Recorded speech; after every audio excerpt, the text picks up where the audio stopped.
Hello, मैं doctor Ankit Kumar Jain, dermatologist and hair transplant surgeon.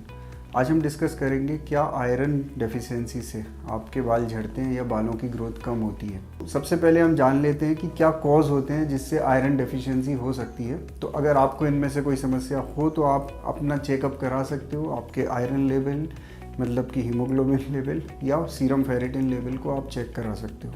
जैसे कि क्रोनिक ब्लड लॉस हो रहा हो, बहुत सारी कंडीशंस होती हैं, जैसे फीमेल्स में हैवी मेंस्ट्रुएशन हो रहा है या मेल्स में कोई जीआई प्रॉब्लम है, पेप्टिक अल्सर्स हैं जहाँ से ब्लीड हो रहा है, या कोई पॉलिप है या कोई कैंसर के पेशेंट है जिनको जीआई ब्लीड हो रहा है, तो उनको ब्लड लॉस हो सकता है। उससे उनमें खून की कमी हो सकती है या आयरन डेफिशिएंसी हो सकती है। इसके अलावा अगर आपका डाइट में इंटेक कम है, जैसे पहले हम लोहे के बर्तनों में खाना खाते थे, हमारे खाने में गुड़ का इंटेक होता था, हम फल सब्जियों पे ज़्यादा रहते थे, जैसे कि हम अनार ले रहे हैं, बीट रूट ले रहे हैं, ऐसे अलग अलग आयरन रिच सोर्स लेते थे, तो आयरन का हमारे लेवल ठीक रहता था। अब यूटेंसिल्स चेंज हो गए, स्टील के आ गए हैं या कोटेड आ गए, उनमें हमें आयरन नहीं मिलता, या गुड़ की जगह शक्कर लेते हैं तो आयरन नहीं मिलता। तो ऐसे आयरन की कमी अब होने लगी है। तो डाइटरी इंसफिशिएंसी भी एक मेजर कॉज होता है। इसके अलावा फीमेल्स में प्रेगनेंसी, लैक्टेशन, इस समय उनके शरीर में न्यूट्रिएंट्स की कमी होती है, तो साथ में आयरन की भी कमी होती है।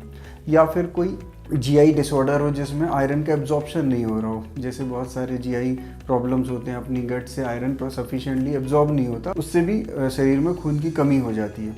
तो आपको इन सब समय में चेक कराना चाहिए कि आपको हीमोग्लोबिन की कमी तो नहीं है, आयरन की कमी तो नहीं है। अब क्या साइंस हो सकते हैं जिससे आप थोड़ा अपने आप को असेस कर सकते हो, जिससे आपके हेयर फॉल बढ़ सकते हैं, आपके डार्क सर्कल्स आ सकते हैं, आपको आंखों में पेल और लग सकता है, नाखून में पेल और लग सकता है, आपके नेल्स ब्रिटल हो सकते हैं, आपकी स्किन ड्राई हो सकती है, इची इरिटेबल हो सकती है। तो ये सारे साइंस होते हैं जिससे आप थोड़ा सा समझ सकते हो कि शरीर में खून की कमी हो रही है। या आपको नहीं समझ आता तो आप अपनी नियर बाई डर्मेटोलॉजिस्ट से जाके मिल सकते हो। तो जब भी सीवियर हेयर फॉल हो और आपको ऐसा लगे कि कुछ ऐसा फैक्टर है जो आपके शरीर में खून की कमी कर सकता है, तो आप एक बार आपके डॉक्टर से ज़रूर मिलें। अब किन डाइटरी सोर्स से आप आयरन को ले सकते हो, तो जैसे अभी हमने डिस्कस किया कि आप गुड़ बढ़ा सकते हो खाने में, आप बीट रूट ले सकते हो, या फिर आप गाजर ले सकते हैं, या फिर आप अनार ले सकते हैं, या आप कुछ ड्राई फ्रूट्स ले सकते हैं। तो ऐसे बहुत सारे सोर्स होते हैं जहाँ पे आपको आयरन ज़्यादा मिलता है। पुराने ज़माने में जैसे आयरन के जो बर्तन होते थे उनको आप इस्तेमाल कर सकते हो खाना पकाने के लिए। तो ये सारी, इसके अलावा कुछ नॉन वेज सोर्सेस होते हैं, दालें होती हैं, चिकन वगैरह होता है, उनमें भी आयरन सोर्स होता है। तो आप अपने कल्चर के हिसाब से आप उसको यूज़ कर सकते हो। तो अब हम जानते हैं कि जब आयरन डेफिशिएंसी होती है तो हेयर लॉस होता क्यों है। तो आयरन हमारे बिल्डिंग ब्लॉक की तरह काम करेगा। जैसे कि हमें किसी इमारत में सरिया की ज़रूरत होती है, ऐसे आयरन भी सेल्स का बिल्डिंग ब्लॉक होता है।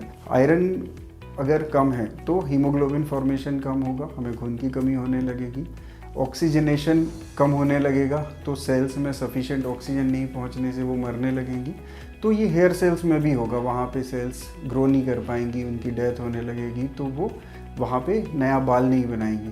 धीरे धीरे वो रूट कमज़ोर होगी और मिनिएचराइज भी होगी, तो पैटर्न बाल्डनेस भी आ सकती है, हेयर फॉल भी बढ़ सकता है, तो इन सब से हमें गंजापन भी आ सकता है। तो इस तरह से आयरन हेयर लॉस में वर्क करता है। अब होता क्या है, अगर आपका आयरन थोड़ा बहुत कम हुआ है तो आप उसको डाइट से बेटर कर सकते हो। थोड़ा ज़्यादा कम है तो आप उसके जो ओरल टैबलेट्स आते हैं, कैप्सूल्स आते हैं, उनसे इसको बेहतर कर सकते हो। अगर बहुत ज़्यादा कम है तो आप आयरन के लिए इंजेक्शंस भी लगवा सकते हो, उससे बहुत तेज़ी से बढ़ता है। या बहुत सीवियर हेयर लॉस में हमें ब्लड भी चढ़ाना पड़ता है, खून की बोतल भी चढ़ती है। तो ये सारी चीज़ें आपके आयरन को रिस्टोर कर सकती हैं, और जैसे आयरन रिस्टोर होना शुरू होता है आपके हेयर लॉस में कंट्रोल आना शुरू हो जाता है। तो उम्मीद है ये सारी जानकारी आपको अच्छी लगी होगी। अगर अच्छी लगी तो हमारे वीडियो को लाइक शेयर करें, हमारे चैनल को सब्सक्राइब करें, ताकि ऐसी और यूज़फुल जानकारी आपको मिलती रहे। और दिए हुए नंबर पर आप कॉन्टैक्ट कर सकते हो। अगर आपकी कोई भी हेयर लॉस या हेयर ट्रांसप्लांट रिलेटेड क्वेरी है तो आप हमसे कॉन्टैक्ट कर सकते हो।